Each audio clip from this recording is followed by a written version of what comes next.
Olá, sou o professor Amilcar, responsável pela disciplina de Química Geral, e hoje vamos falar sobre soluções e dosagens.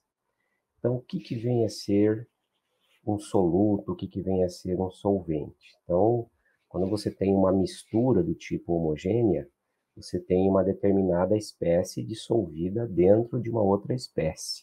Aquela que está em uma menor quantidade, a gente classifica ela como soluto. Então, é a substância que vai ser dissolvida. E aquela que está em uma maior quantidade é aquela que vai dissolver o soluto, ou seja, é a substância que efetua a dissolução. Quando a gente está trabalhando com água como sendo o nosso solvente, a gente chama esta solução de solução aquosa. É uma solução que utiliza a água como solvente, solução aquosa. Além disso, existe a classificação de uma solução concentrada ou uma solução do tipo diluída. Uma solução diluída, ela é classificada como sendo uma solução que contém uma pequena quantidade de soluto. E uma solução concentrada é uma solução que apresenta uma quantidade maior de soluto sendo dissolvida. Alguns dos prefixos mais comuns que a gente utiliza para fazer o preparo das soluções são apresentados nessas duas tabelas. Então, só para relembrar, aqui os mais importantes: mega, 10 a sexta; quilo, 10 a terceira, letra K minúscula; hecto, 10 ao quadrado. Os prefixos de frações, por exemplo, cent, 10 ao quadrado, 10 a menos 2; dec, 10 a menos 1; mili, 10 a menos 3; micro, 10 a menos 6, e assim por diante. Então, se a gente vê algum desses símbolos na frente das unidades, tem que lembrar por qual fator aquela unidade está sendo multiplicada. Tá? As soluções, elas podem ser classificadas em soluções do tipo sólidas, do tipo líquida ou do tipo gasosa. Exemplo aqui de uma solução sólida em que o soluto é um sólido e o solvente vai ser um sólido também. A liga entre cobre e níquel, por exemplo. Uma outra solução do tipo sólida, em que o soluto é líquido e o solvente é sólido, é o mercúrio dissolvido em cobre, ou seja, vai formar o amálgama. A solução do tipo sólida, quando o soluto é gasoso e o solvente é sólido, pode ser um gás dissolvido no metal. A solução do tipo líquida, que a gente vai trabalhar bastante na aula de hoje, um exemplo é de um sólido sendo dissolvido em um líquido, por exemplo, o cloreto de sódio em água, no caso aqui o sal de cozinha, ou uma solução do tipo líquido-líquido, em que eu tenho uma substância líquida sendo dissolvida por um líquido. Então, a mistura entre álcool e água. Uma mistura do tipo gasosa e líquida. Eu vou ter, por exemplo, o gás carbônico dissolvido em água. Né? Então, uma bebida do tipo água com gás é um gás dissolvido dentro de um líquido. A mistura, a solução do tipo gasosa pode ser sólido gasoso, por exemplo, poeira no ar atmosférico; líquido gasoso, água no ar atmosférico; ou do tipo gasoso-gasoso, o próprio ar atmosférico, que a gente vai ter os gases fazendo parte dessa mistura que compõe o ar atmosférico. Né? E como é uma solução, então a gente não vai ter uma diferença de fases, você não vai observar fases nessa mistura. Né? Além disso, as soluções elas podem ser subdivididas quanto à natureza do soluto, né? Como soluções do tipo iônicas e soluções do tipo moleculares. As iônicas, elas são soluções do tipo eletrolíticas, ou seja, quando dissolvido em água, por exemplo, ela pode formar o composto iônico. Exemplo, o sal de cozinha dissolvido em água vai formar o íon sódio e o íon cloreto. Então, por isso, solução do tipo iônica. Elas conduzem a corrente elétrica. As soluções moleculares ou não eletrolíticas é aquelas em que o soluto é o composto molecular. Por exemplo, água e açúcar. O açúcar não consegue conduzir a corrente elétrica porque não é um composto iônico. Já os ácidos são compostos moleculares, porém em água eles vão originar uma solução eletrolítica pela dissociação que ocorre do próton. Esse é um assunto para uma próxima aula. Tá? As soluções também, elas são classificadas quanto à solubilidade do soluto no solvente em que está se trabalhando. Então, a gente pode ter uma solução que ela é classificada como insaturada, saturada ou supersaturada. Então, vamos observar cada uma delas. Por exemplo, se a gente pega aqui o coeficiente de solubilidade do cloreto de sódio, ele é a uma temperatura de 0 graus Celsius, então veja que aqui já tem a informação importante de que a solubilidade dos compostos depende da temperatura. Então, a 0 graus Celsius, eu consigo dissolver 35,7 gramas de cloreto de sódio para 100 gramas de solvente, no caso, a água. Se eu aumento a temperatura, veja aqui, ó, eu consigo dissolver 42 gramas para a mesma quantidade de água. Ou seja, aumenta a temperatura, aumenta a solubilidade. Vocês podem observar isso quando vocês vão solubilizar o açúcar para adoçar o café. Se o café estiver bem quente, o açúcar dissolve-se rapidamente, né? A temperatura influencia bastante. O suco, por exemplo, quando você vai colocar açúcar para adoçar o suco, geralmente a água está gelada, ela demora mais para dissolver. Então, veja a importância da temperatura nesse caso. Então, se eu pegar uma solução em que eu tenha uma quantidade menor disso, eu vou ter uma solução insaturada. Por exemplo, a 0 graus Celsius aqui, eu vou ter 200 gramas de água, 200 gramas de cloreto de sódio em 1 litro de água. Eu considero ela como sendo uma solução insaturada. Posso fazer o cálculo aqui para ver quanto que daria. Se eu fizer uma regrinha de 3, do tipo 35,7 gramas estão para 100 gramas, 200 gramas estão para X. Aí eu vou calcular qual que é a concentração máxima que o cloreto de sódio pode se dissolver. E eu vou obter como resultado o valor de 357 gramas de cloreto de sódio. Então, esta solução aqui, que apresenta este valor, ela é dita uma solução saturada. Ela tem a máxima quantidade de soluto para ser dissolvida naquele solvente em observação. Então, uma solução saturada é classificada dessa maneira. É o máximo que ela consegue ter de soluto dissolvido. Se tiver menos, por exemplo, 200, eu digo que ela está insaturada. Ela pode ainda receber mais soluto. Já se essa solução apresentar uma maior quantidade do que esta que apresenta o máximo, ela vai ser considerada uma solução saturada com corpo de fundo. Então, veja o seguinte, ó, se eu pegar esses 357 jogar aqui nesta solução, ele vai dissolver e eu não observo nada. Porém, se eu jogar mais do que esse valor aqui, colocar, por exemplo, 400 gramas, o que dissolve vai ser 357 e o que sobrou vai ficar aqui como corpo de fundo. Então, eu vou ter uma solução do tipo insaturada, uma solução do tipo saturada e aqui também uma solução saturada, só que o excedente ficou aqui como corpo de fundo. Além disso, como eu havia comentado para vocês, existe a solução do tipo supersaturada. O que vem a ser a solução do tipo supersaturada? O próprio nome já diz. É algo que está superando a saturada. Então, é algo que deveria estar dissolvido numa quantidade maior. E não é essa daqui. Por quê? Porque essa daqui continua com um corpo de fundo. Eu tenho que observar um valor maior do que este para uma mesma temperatura. Eu posso fazer uma solução do tipo supersaturada da seguinte maneira. Então, vamos pegar como parâmetro esta solução, que ela é saturada com o corpo de fundo.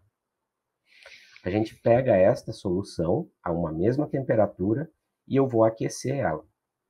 Aqueço, cheguei a 25 graus Celsius, por exemplo, dissolveu toda aquela substância lá. Por quê? Porque a temperatura aumenta a solubilidade. Agora, eu tenho que deixar essa solução em repouso, não vou fazer nenhum tipo de movimento e deixo ela resfriar lentamente. Se eu fizer esse tipo de procedimento e atingir 0 graus Celsius sem nenhuma perturbação no sistema, aquele excedente de cloreto de sódio que estava no fungo, ele dissolve-se e eu tenho uma solução que é uma solução dita supersaturada. Por quê? Porque em 0 graus Celsius, eu não tenho 400 gramas de cloreto de sódio dissolvido. Eu vou ter 357. Mas como eu aqueci e resfriei lentamente, aquele soluto permaneceu dissolvido.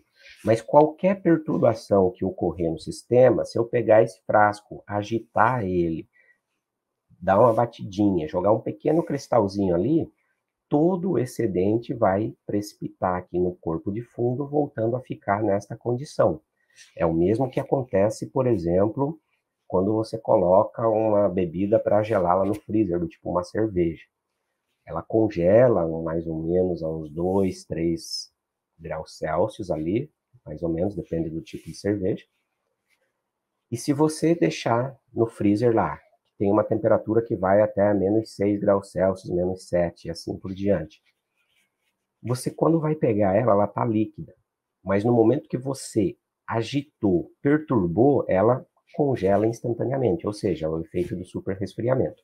A mesma ideia que se passa nesse tipo de solução. Então lá você tinha uma solução do tipo super refrigerada, aqui você tem uma solução do tipo super saturada, né? Então a gente tem solução insaturada, menos soluto do que o solvente consegue dissolver, saturada, exatamente a quantidade máxima que o solvente consegue dissolver naquela temperatura, e a supersaturada, que foi produzida a partir de uma solução saturada com corpo de fungo, foi aquecida e foi refrigerado lentamente. Então você obtém a solução do tipo supersaturada. Aqui a gente vai ter os tipos de solvente que a gente vai trabalhar. Os solventes, eles são classificados como sendo polares ou apolares e vai depender da estrutura molecular dele, que a gente já viu na última aula em ligações químicas e geometria molecular. Vocês viram por que a água era polar, por que algumas moléculas eram apolares e assim por diante. Então, a água é um solvente polar, o etanol é um solvente polar, acetona um solvente polar, tolueno, hexano, dietiléter são todos hidrocarbonetos, então todos são considerados apolares ou não polares. Em termos de solubilidade, solvente polar consegue dissolver solvente polar. Por exemplo, se você misturar água com etanol, eles vão se solubilizar, porque podem fazer pontes de hidrogênio. Se você misturar água com hexano, por exemplo, eles não vão se misturar, porque um é apolar, o outro é polar. Eles não têm condições de fazer interações do tipo eletrostáticas, então não conseguem se solubilizar. Tá? Então, um exemplo aqui de solubilidade de alguns compostos orgânicos em água. Este composto orgânico aqui, como vocês podem observar, a molécula em azul aqui, ele tem vários hidrogênios ligados ao nitrogênio aqui. Então, aqui é uma molécula representando a estrutura, fórmula estrutural. Aqui são as moléculas de água, na sua fórmula estrutural. Essa linha tracejada em vermelho indica uma interação eletrostática do tipo pontes de hidrogênio. Então, a água consegue solubilizar esse tipo de molécula porque ela forma pontes de hidrogênio com ela. E a molécula de água envolve toda essa substância, então ocorre a solubilização. Por exemplo, por que a molécula de açúcar consegue ser solubilizada em água e não em um solvente do tipo apolar, como por exemplo o hexano? Essa daqui é uma estrutura de um cristal de açúcar, por exemplo, e vocês podem observar que essas bolinhas vermelhas são os átomos de oxigênio. Aqui o oxigênio com hidrogênio, oxigênio com hidrogênio, aqui o oxigênio apenas. E lembrando da última aula, vocês viram que quando eu tenho oxigênio ligado a hidrogênio ou oxigênio, eles podem fazer pontes de hidrogênio com a molécula de água, assim como é feito aqui. Então, as moléculas de água vêm, conseguem envolver essa estrutura cristalina, separa em partes aqui, e você vai ter a substância solubilizada. Ela ficou toda em volta de moléculas de água, então solubilizou-se.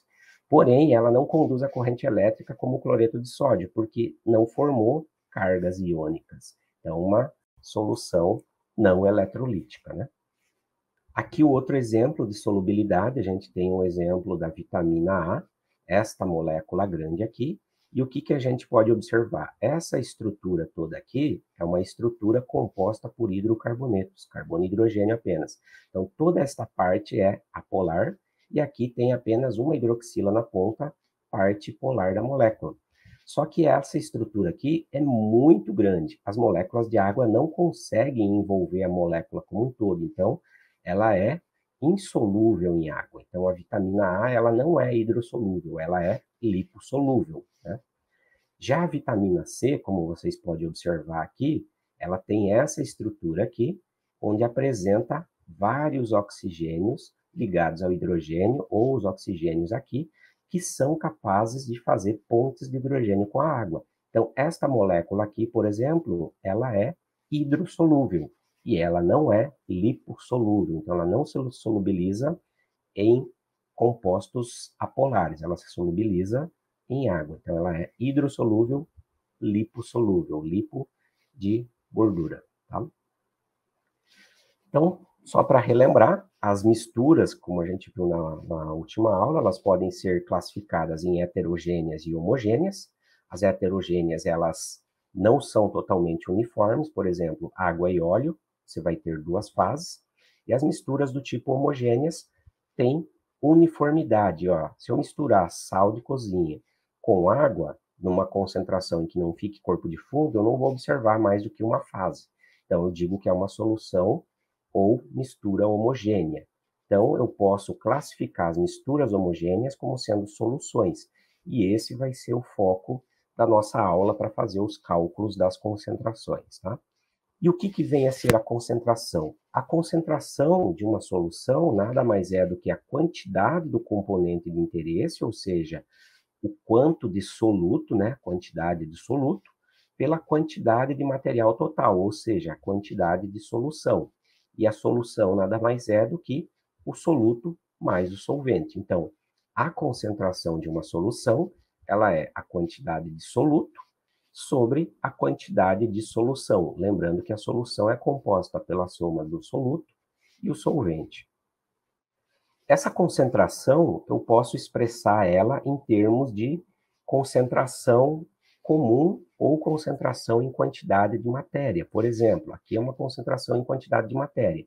Como a gente está trabalhando com átomos e moléculas, é importante que a gente calcule a concentração em número de mols de moléculas, né? Então, o número de mols de soluto em função do volume da solução em litros, ou decímetro cúbico, por exemplo, né? E quem é o número de mols? O número de mols é a massa em gramas da espécie que a gente está trabalhando, que é o soluto, sobre a massa molar da nossa substância, né? A gente também pode expressar a concentração das soluções em porcentagem em massa, em porcentagem em volume e assim por diante. Porcentagem em massa nada mais é do que você calcular o título dessa solução. E como é uma porcentagem, o valor desse P chamado título, ele vai ser um valor entre maior do que 0 e menor do que 1. Se eu multiplicar por 100, vai me dar o percentual daquela substância na solução. Então, eu vou ter que o título é igual à massa do soluto sobre a massa da solução.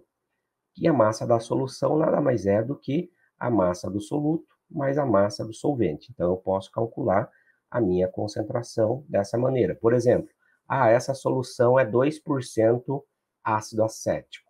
Ou, no caso, o vinagre. O vinagre é uma solução entre 4% e 7% de ácido acético. Então, indica que naquela solução eu tenho 4% em massa de ácido acético e o resto é água, por exemplo, né?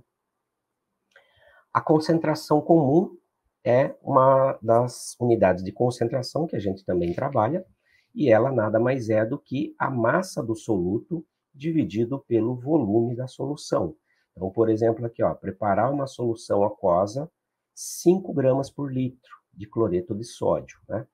Então, eu vou utilizar um frasco para fazer o preparo da solução de 500 mililitros, por exemplo. O que eu posso fazer? Eu vou pegar a massa desse cloreto de sódio, que eu vou pesar aqui na balança, e como é 500 mililitros, e eu quero 5 gramas por litro, então vai dar 2,5 gramas. Né? 2,5 gramas, eu adiciono essa massa aqui dentro desse balão volumétrico, adiciono água destilada aqui, completo o volume, né, até aferir o menisco aqui, tampo, né, e aí agito essa solução. Eu vou ter uma solução com concentração 5 gramas por litro. E se eu tivesse um balão de 1 litro aqui, quanto que eu deveria pesar na balança? Eu deveria pesar 5 gramas, porque aí ficaria em um balão de 1 litro, 5 gramas do cloreto de sódio para o litro de solução. Então, não tem nenhum segredo. Já a concentração em quantidade de matéria, eu não estou preocupado em saber a massa daquela substância, mas sim o número de mols. Então, a minha unidade de concentração vai ser mol por litro, né? Então, indica a quantidade de soluto em mol por litro em 1 litro de solução, por exemplo, né? Então, eu simbolizo com esse M maiúsculo, que é a concentração em quantidade de matéria, como sendo o número de mols do soluto pelo volume da solução. Qual que é a diferença dessa unidade para a concentração comum? A concentração comum é massa do soluto por volume da solução. Aqui é número de mols de soluto por volume de solução, né? Então, a concentração em quantidade de matéria é igual número de mols do soluto pelo volume da solução. Um outro exemplo aqui. Preparar 1 litro de uma solução, 0,5 mol por litro de hidróxido de sódio.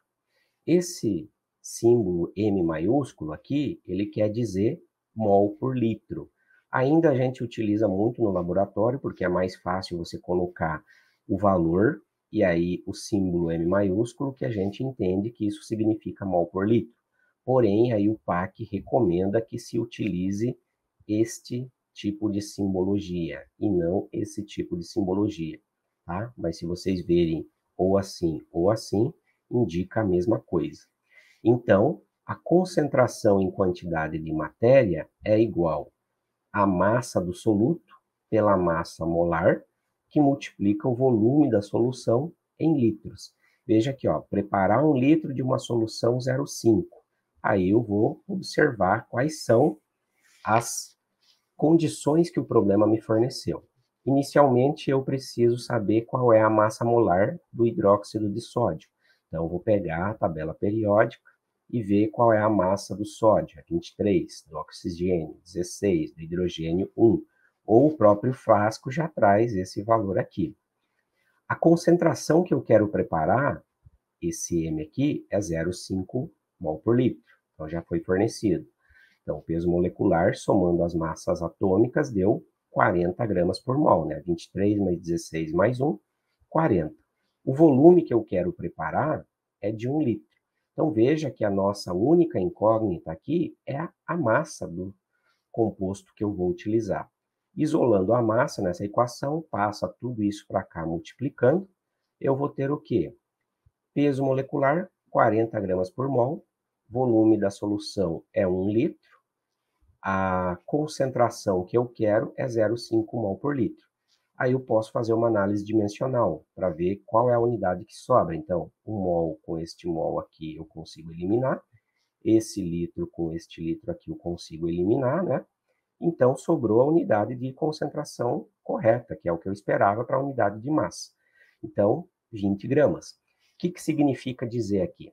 Que eu devo pegar o frasco lá do hidróxido de sódio no laboratório, retirar 20 gramas dele e transferir para um balão volumétrico de 1 litro, né? Então, como que eu vou fazer o preparo desta solução? Então, eu vou lá até a balança, peso os 20 gramas, que a gente calculou no slide anterior, utilizo um balão volumétrico de 1 litro, transfiro essa massa que eu pesei na balança para o balão volumétrico, adiciono água destilada até acertar o menisco, que é essa marcação aqui, que é uma vidraria específica para preparar soluções, né? Então, acerta o menisco e eu tenho 1.000 mililitros e 20 gramas de hidróxido de sódio. Eu tampo essa solução aqui e agito. E aí eu vou ter o quê? A minha solução de desejo, que é 0,5 mol por litro de NaOH, um frasco de 1 litro. Então veja que não tem nenhum problema para preparar esse tipo de solução. Um outro exemplo aqui, preparar uma solução 1 mol por litro de cloreto de sódio. 1 litro desta solução. Então eu deveria pegar, somar a massa dos átomos para obter a massa molecular. Somando eu vou ter o quê? 58,45. Significa dizer que 1 mol dessa espécie tem 58,45 gramas. Como eu quero 1 litro, então já sei que devo ir lá até a balança e pesar 58,45 gramas. Então eu pego essa massa que eu pesei lá na balança, adiciono no balão volumétrico de 1 litro, aí coloco água suficiente até atingir a marca do 1 litro aqui no balão, completo, tampo ele, né? Aí faço a agitação. Aí, ao final, eu vou ter uma solução de cloreto de sódio, 1 mol por litro, né? Um outro exemplo aqui, preparar uma solução aquosa, 2 mols por litro, 250 ml, de ácido acético, com esta simbologia aqui, ó. Então, esta aqui é a fórmula do ácido acético. CH3, COO, OH. Fazendo as continhas, vocês podem fazer em casa isso.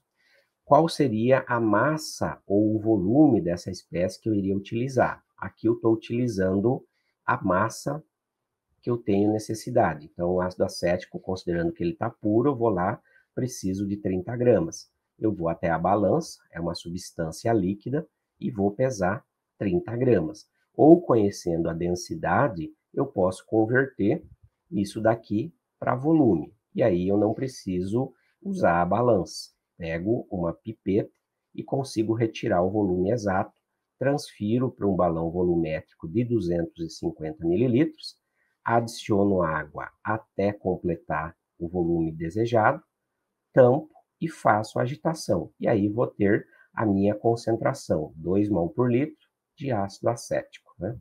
Então, bastante simples. Eu também posso relacionar ou converter concentração comum em concentração em quantidade de matéria, pela simples relação. A concentração comum é a massa do soluto pelo volume da solução. A concentração em quantidade de matéria é a massa do soluto pela massa molar do soluto vezes o volume da solução em litros, né? Então veja que nesta equação e nesta equação eu tenho como sendo iguais a massa do soluto, né? Então eu posso separar, isolar esse termo, né? Passo o volume para cá multiplicando, fica a massa do soluto igual a concentração comum vezes o volume da solução. Passo todo esse termo que está aqui embaixo para cá multiplicando, fica a massa do soluto igual a massa molecular vezes concentração em quantidade de matéria vezes o volume da solução. Como a massa do soluto aqui e a massa do soluto aqui são as mesmas, ou as mesmas unidades, eu igualo. Então, vai ficar concentração comum vezes o volume da solução é igual a todo esse termo aqui, né? Então, volume da solução com volume da solução, elimina da equação, fica concentração comum é igual a concentração em quantidade de matéria vezes a massa molar do soluto. E aí você consegue obter uma unidade em função da outra, né? Outro tipo de unidades de concentração que a gente usa, por exemplo, é a fração molar, ou fração em quantidade de matéria, ou partes por milhão, ou partes por bilhão. Então, a fração molar nada mais é do que um percentual em mols da espécie que eu estou trabalhando dentro de uma solução. Então, eu represento ela por este símbolo X maiúsculo aqui, e aqui eu vou ter que a fração molar é o número de mols do soluto, do componente que eu tenho interesse, por exemplo, sobre o número total dos componentes que fazem parte da solução. Tá? Então, é um percentual. Vou saber quantos por cento em mols eu tenho daquela espécie dentro daquela solução. Partes por milhão, ele pode ser expresso como sendo 1 miligrama de soluto por quilograma de solução. Então, por exemplo, se a densidade dessa solução ela é 1 grama por ml, então eu posso dizer que 1 ppm é igual a 1 miligrama de soluto por litro de solução. Ou seja, eu digo que aquela minha solução equivale a uma parte, ou seja, uma unidade de soluto por 1 milhão de partes da solução. Isso que significa ppm. É bastante comum em alguns rótulos. E a partes por bilhão nada mais é do que em função do microgramas, né? Então, 1 micrograma de soluto por quilograma de solução. Também é bastante comum. Tá? Aqui tem um erro, é ppb do componente.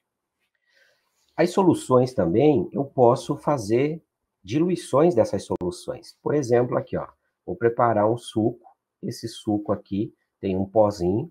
Eu vou adicionar o volume que está escrito na embalagem. Por exemplo, para 1 litro desta solução. Mas eu observei que ficou muito forte. Então, ele ficou muito concentrado, a gente diz. Eu posso diluir esta solução pela adição de solvente. Ou, se fosse possível, retirar o soluto.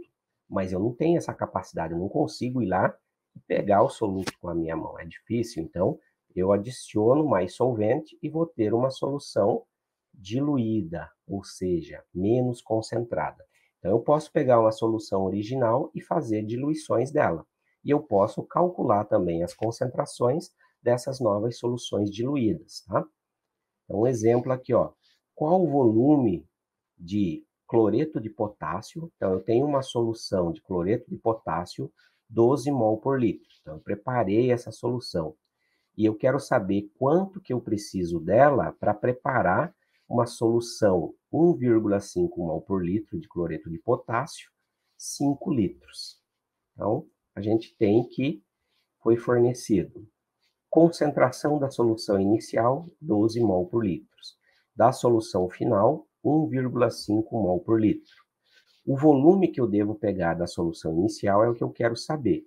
E a solução final, o volume tem que ser 5 litros. Então, minha incógnita é qual é o volume da solução inicial eu devo utilizar para preparar esta solução.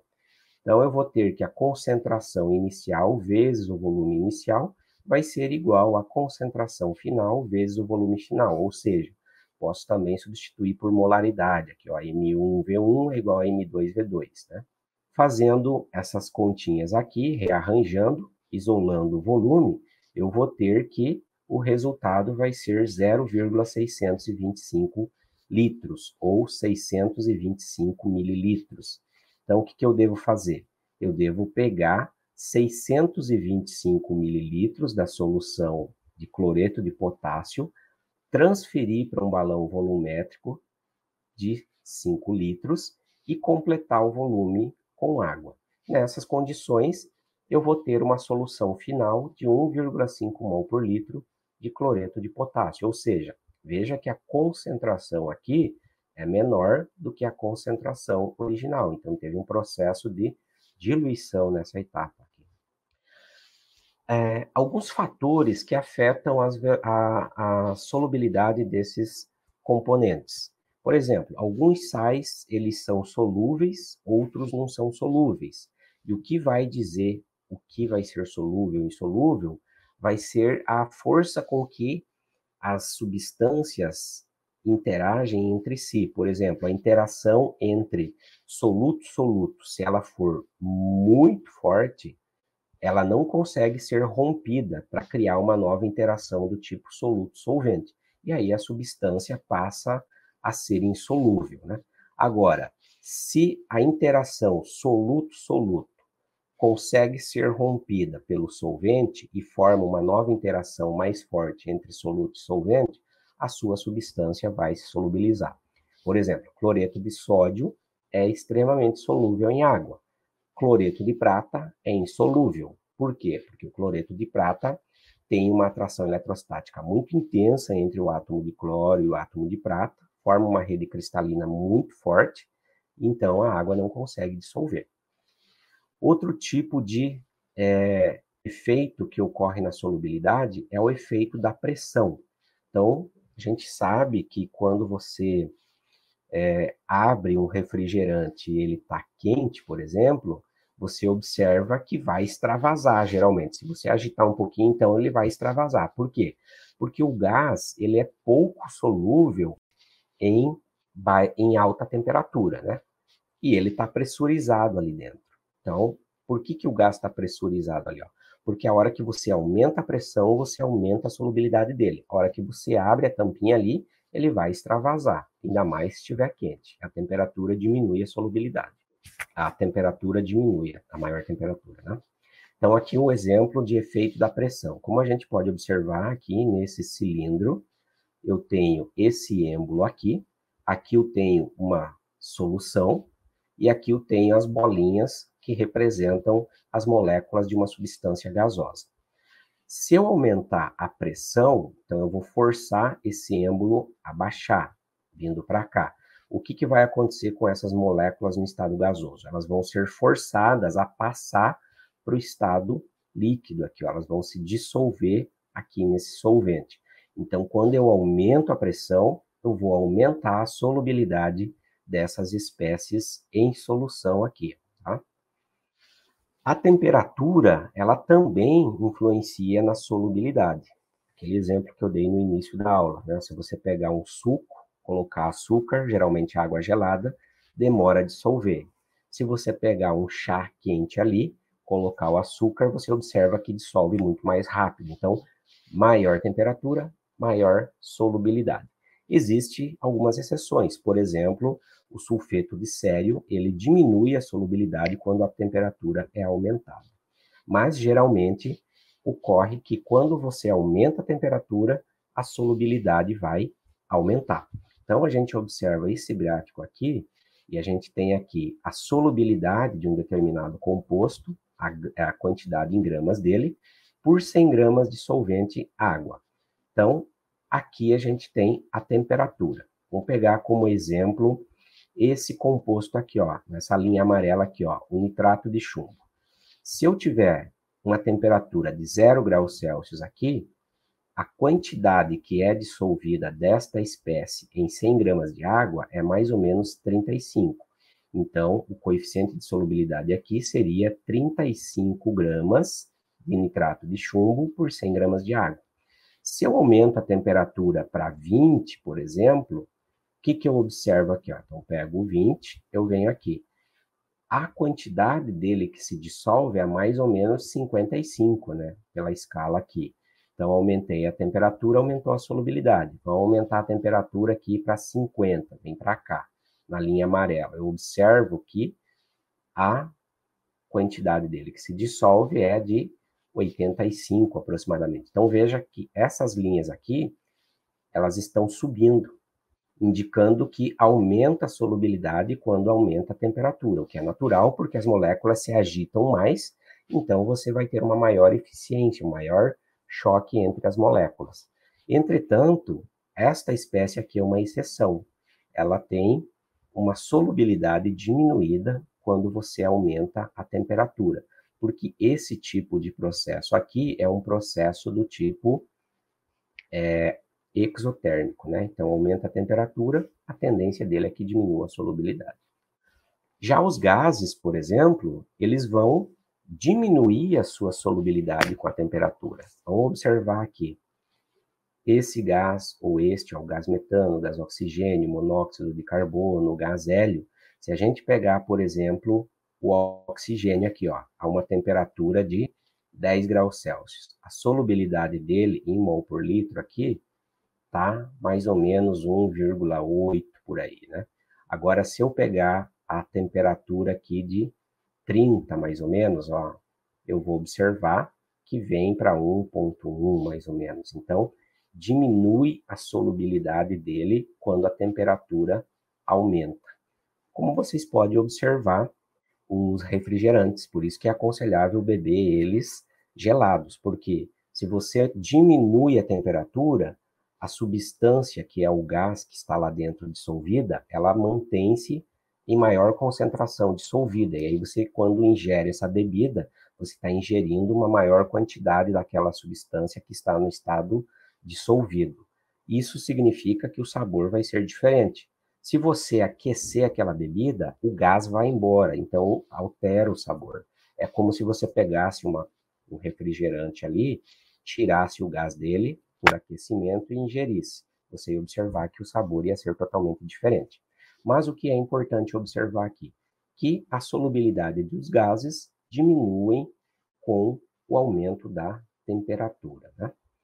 Aqui, como tarefa, eu deixo para vocês fazerem alguns cálculos de concentração. São 5 exercícios bastante simples. E qualquer dúvida, a gente pode conversar, tá? Então, o que é bom vocês frisarem? Quantidade de soluto em função do volume da solução. Pode ser em massa ou pode ser em quantidade de matéria, mol por litro. Então, você vai ter a concentração comum, grama por litro, ou concentração em quantidade de matéria, mol por litro, por exemplo, tá? Então, até uma próxima aula.